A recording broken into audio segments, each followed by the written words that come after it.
This is a Sony FX3, arguably one of the best video cameras you can buy today. But what if I told you it was possible to make it even better? This is a fully rigged out Sony FX3, and this setup will allow you to take any camera and transform it into a highly functional cinema rig. In this video, I'm going to break down exactly how I made this rig and all the components required to set it up, as well as the reasoning behind why I chose to add each specific part. Alright, so here we've got all our components for the rig build. We're going to start off with the main camera. I'll be using a Sony FX3, and the first thing we're going to need for this rig build is going to be a cage. The cage I'm using is one by Small Rig, and it's the one that has this leather handle here, which I would highly recommend because once we rig this thing out, having the extra support on your hand here will be extremely useful. So look for the one that has the handle. I'm going to link this cage and everything else down here in the description below so you can easily find it. Now, to attach the cage to the camera, you're going to find a mounting point down the bottom, on the left side and the right side. You're going to then slide the camera into the cage, and by using the tool that you'll find down the very bottom, this little key,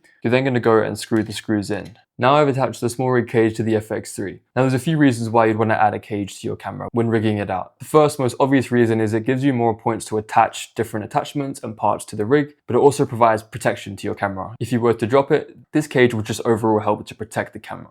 Now, once we've attached the cage, the next step is going to be to attach the top handle. For this rig, I'm using the Sony XLR handle that comes with the Sony FX3. However, if you're not using a Sony FX3, I'd recommend just using a regular handle from perhaps Small Rig that can attach to a NATO rail, which most cages would have on top. But for this, we'll use the XLR handle.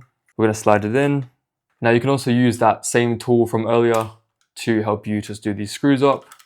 Alright, the next step will be to add the V-mount battery plate. Now this is going to allow us to attach this V-mount battery to the back of the camera so we can power everything off this battery here. So we're going to grab this and slide it underneath the camera. It attaches directly to the Small Rig cage, and you just want to line it up with the lens mount and then push it shut. Okay, so we've now attached the Small Rig base plate to the Small Rig cage. We're then going to grab this piece here, and we're going to screw this into the bottom of the V-mount base plate. Again, we can use the tool that came with the cage to tighten these. Now, the purpose of this is so that we can attach the rails to the rig. So we're going to grab these two Small Rig rails and we're going to attach them either side, and then we'll go ahead and tighten this clamp onto the rails. We're now going to add this Arca-Swiss base plate. This here is a great little attachment.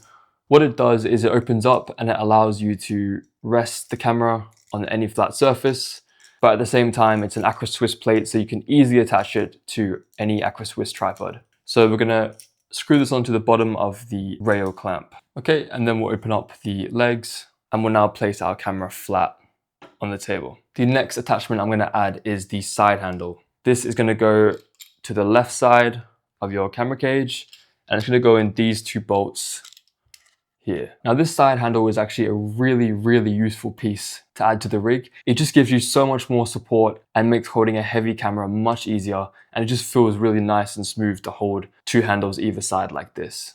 At this point, we're now going to add the lens. For this, I'm going to be using the Blazer Remus 85mm t2.8, and I'm going to attach that to the FX3. The next step is going to be to add this focus wheel, and we're going to slide that to the right side of the rail, and you want to line that up with the teeth of the lens. Now, if you're only using autofocus lenses, I probably wouldn't add this piece on, but if you are using cinema lenses or anamorphic lenses, it's a great little piece of kit that just makes it easier to focus when using the rig. The next thing we're going to add is this attachment piece. This comes with this Small Rig matte box here, and this will screw onto the bottom of the matte box. Alright, so this matte box will then slide onto the rails down the bottom of the rig,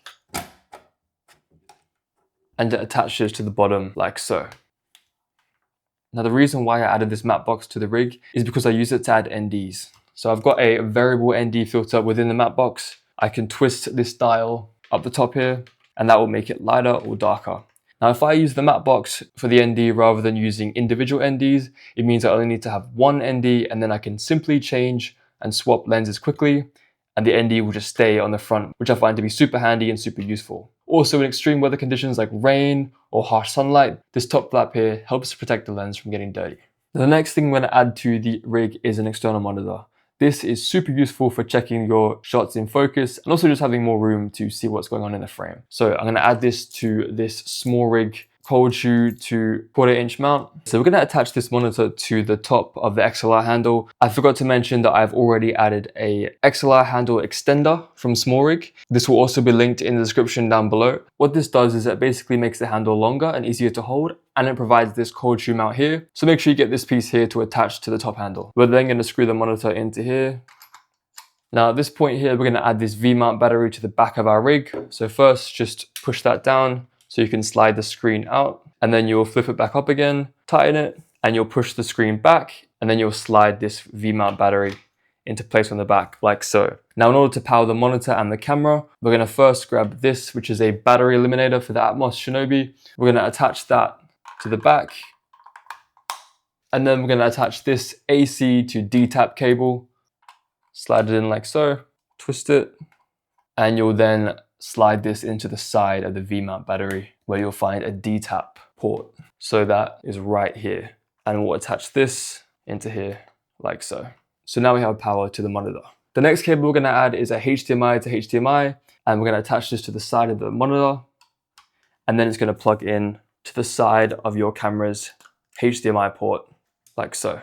Now in order to power the camera, we're going to use a USB-C to USB-C cable. This can be attached to the top of your V-mount battery. Move the screen, place it down, and then attach it to the side of your camera's USB-C slot. This will now ensure that your camera will be powered by this V-mount battery as well as your camera's monitor. So this makes charging batteries super easy. All I do is charge this one V-mount battery, and then I know I can power the entire rig, including the camera and the monitor, from this without worrying about charging multiple little batteries or messing around with separate batteries for the monitor. Now the final part of this rig is the audio, and for this we'll be using the Sennheiser MKH416 mic. Now the XLR handle comes with a microphone clamp, however unfortunately it's a bit too big for this mic, so I've ordered these cheap rubber spacers from Amazon that you can attach to your Sennheiser or any shotgun mic, and then you can simply place that in the clamp and attach your mic like so. You're then going to need an XLR handle, and I like to use a windsock as well. Attach the female end of the XLR cable to the back of the shotgun mic, and then you will attach the male end directly into the Sony XLR handle.